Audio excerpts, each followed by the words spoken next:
Yeah, so this is like Charlie, probably about the age of 3. Just such a happy child. It's quite hard to look back, really. Jane's son, Charlie, came out as transgender in 2016 after a long battle with anorexia, whilst his younger brother, Josh, battled cancer. You know, you hear it all the time that, you know, mental health services are really stretched in the NHS and the support under CAMHS, the Children and Adolescent Mental Health Service. It was appalling, if I'm honest. The family felt let down by CAMHS as they say the service failed to pick up on his eating disorder or gender dysphoria until he was too ill to walk. Charlie didn't feel comfortable sharing his experiences on camera, but his mum Jane supported him through the difficult process. Charlie had only just started to drop the weight, so possibly wasn't ill enough at that time.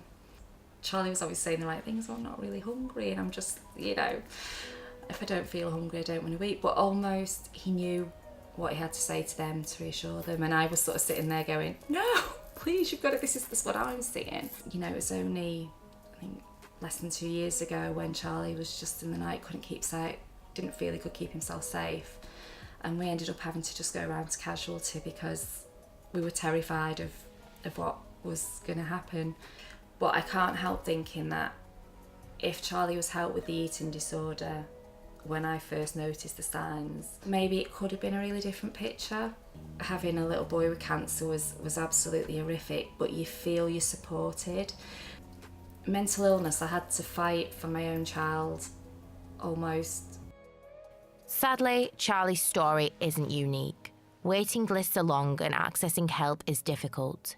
I was contacted by a social worker who works directly with CAMHS in Greater Manchester about their difficulty getting vulnerable children appropriate help. They've asked to remain anonymous to protect their identity. When children are assessed, they do explore everything. However, it's actually meeting the criteria that's a problem.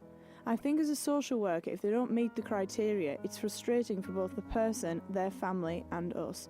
It's difficult to find the appropriate support for them as due to cuts there are hardly any services aside from CAMHS to support them. Wigan CAMHS was responsible for Charlie's care. They mirrored the social workers' concerns that CAMHS resources can't meet demand. So Wigan's typically oversubscribed. When we look at our referrals, it's probably the national average. We are oversubscribed by about 15% of referrals. What that's maybe a reflection of is that there's maybe not always the wider services to kind of help at that earlier stage. Support for mental health difficulties and well-being doesn't just come from CAMHS. It comes from everyone in the sort of wider community and wider services kind of helping out and kind of getting involved. And so there probably is that pattern where services are sort of catching up to then be able to deliver the interventions that are required.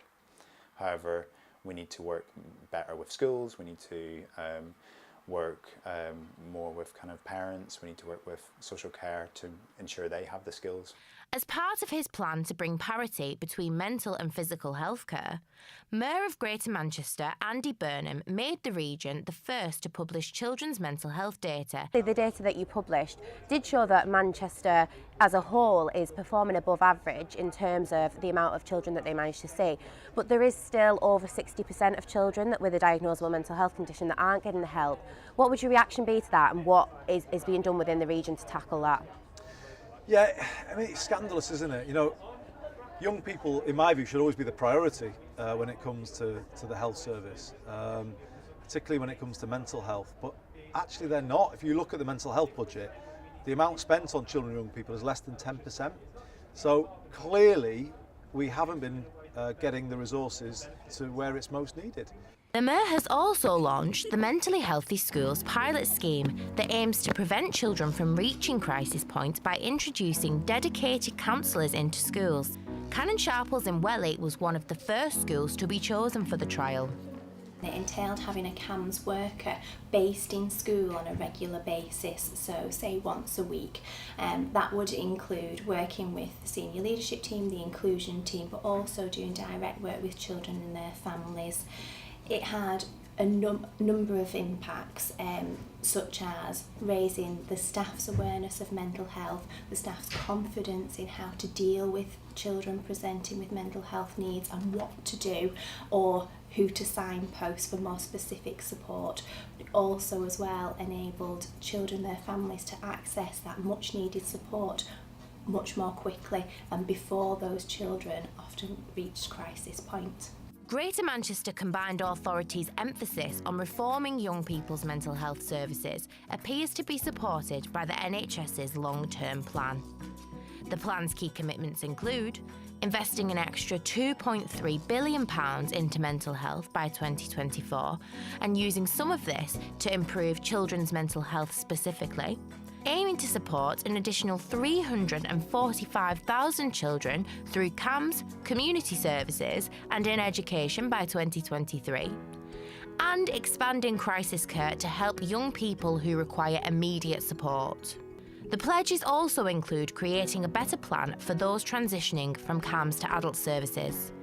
For many at this point, the future becomes even more uncertain.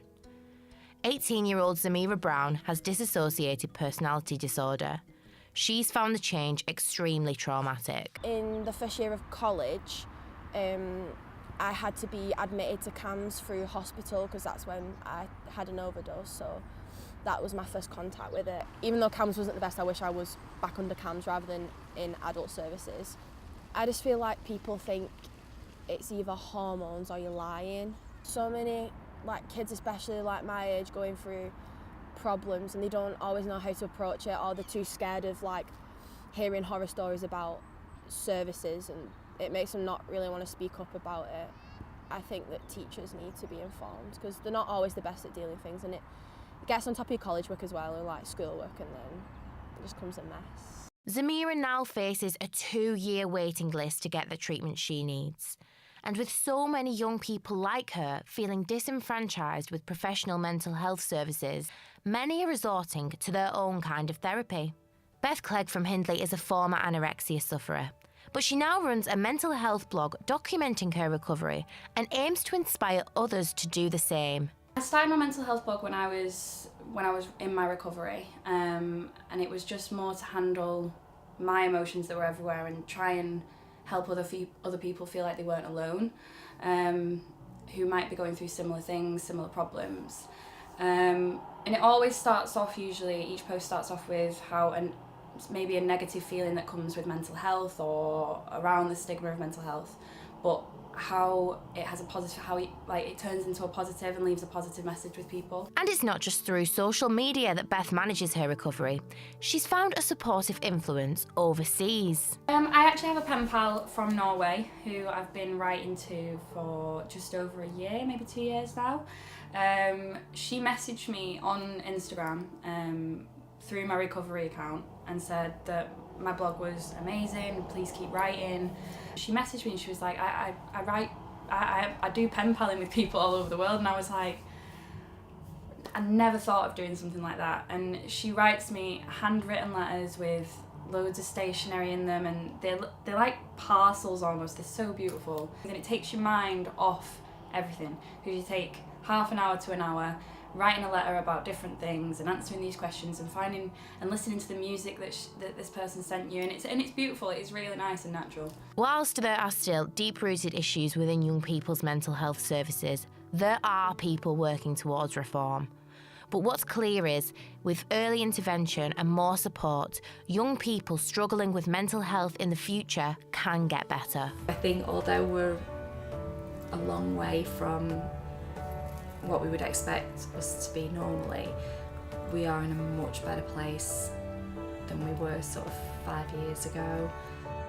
What the talk of crisis has done is it's focused people's attention, and I think if we get it right with young people, we then hopefully allow them to get good grades at school, to go and have a future for themselves. So we are making a change, but we wouldn't want to say that we're where we need to be. It's a big societal change that's needed to put both mental health and young people's health at the very top of the agenda. Don't give up. Just don't give up, because it eventually does get better, and it sucks for a really long time, but it does get better, and I'm living proof of that. Jess Forrester from Greater Manchester.